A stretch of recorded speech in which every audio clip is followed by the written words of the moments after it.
Alright, so my presentation is on the YouTube algorithm, moreover YouTube. Obviously, my name is GetLoop. Yeah, let's get into it. So what is YouTube? If you've never heard of YouTube before, which I find very unlikely, but it is possible, YouTube is a website where you can watch videos, leave comments on videos, like leave likes or dislikes on videos, and then you can also upload videos, and then yeah, I'm gonna get more into that later. And so yeah, the user interface, as you can see, yeah, I have like a circle down here. Yeah, you have your like button, subscribe button. You have the actual video itself, and then you can also see other data from other YouTubers. So going more into the side of people uploading videos and specifically the user interface options, we take a look at the YouTube algorithm. So what the YouTube algorithm is it's a combination of all the views, impressions, which is you seeing a video. So like whenever you're scrolling through YouTube and like you just happen to see the thumbnail for a video, that is an impression, because an impression is sort of like measured as how many people see your video, whereas views is actually how many people watch it for a minimum of, I believe it's like 10 seconds. And then you finally have your reach, and reach is sort of like the general like data set of audience information. So it's like what countries you're reaching with your videos, what ages, what genders, what niches you're reaching with your videos, and a niche is sort of like a subgenre on YouTube. And so these three things, views, impressions, reach, like they build general viewership data for YouTube. So like if you're a YouTuber and you want to understand how your content is sort of like being viewed by people, you mainly look at these three features. So why is this data important? As you can see, like up here in this graph here, like there's a lot of data and there's a lot of stuff to comprehend, and obviously at some times it can get a little bit difficult. So the data is mainly important because it helps YouTube.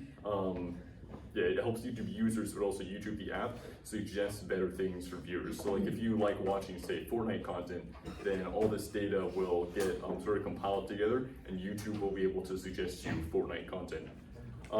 It's also important because for the creators of the Fortnite content, creators can say like modify their content to better fit trends in the data.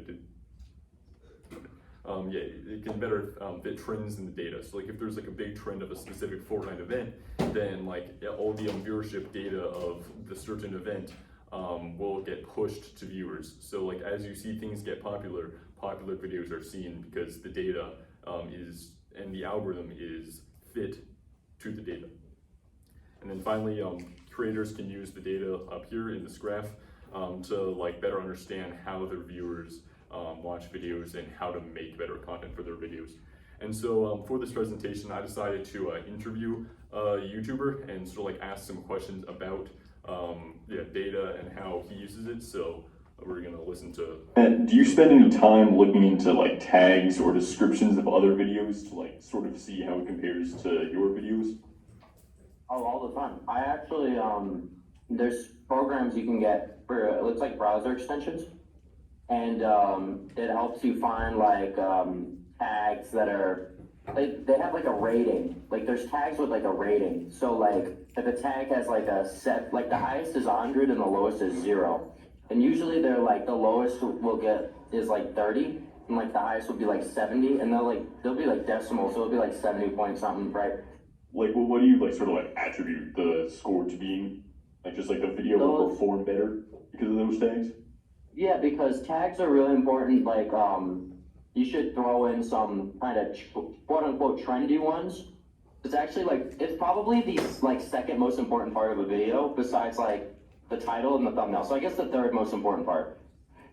So yeah, and there we were talking about tags. So another important piece of data in the YouTube algorithm are tags. And so what tags are is like you can't actually see them unless, yeah, as he was saying, you use specific tools. But tags are yeah, essentially like keywords that you can add to videos to sort of like help in like YouTube's sorting algorithms. Like if you say put a tag of I don't know, Lego on your Fortnite video. If people search up Lego, then your video will pop up simply because Lego's a tag on it. What do you sort of like gauge success in a video? Because of course not all videos are going to get the same amount of views, same amount of interactions. So like, what do you gauge as success? I gauge it as at least like 30% of the subscriber base watching the video, which sounds really low, but nowadays, a lot of people just subscribe to people and don't watch their videos. If it's below like 30%, then that's not good. You need to like change something. And so they're just sort of clarifying how like all this data goes into consideration. Like if you're looking at this graph and you notice that 30% of your viewers or 30% of your subscribers aren't watching our content, like your tags aren't performing, as he was saying with the tag sorting tools, then all this data helps creators change what they produce. And so further, creators can use different graphs like this one here to understand how viewers watch their content. So there's a lot of graphs on the creator side of YouTube. This one in specific shows viewership retention throughout a video. And so creators can essentially use this graph here to structure their videos better, because like let's just say there's a giant dip in the middle of the video, then they can work on making the middle of their videos more interesting. I just like keeping it the way it is, because sometimes I think I overthink it, because sometimes videos just don't do well but will do well later. Like that first video I mentioned where it did like okay, it did like decent. Later on it like got a lot of views, and I thought the video kind of was like, I honestly thought it wasn't very good. I thought the thumbnail was kind of bad. I thought the title, but it was fine.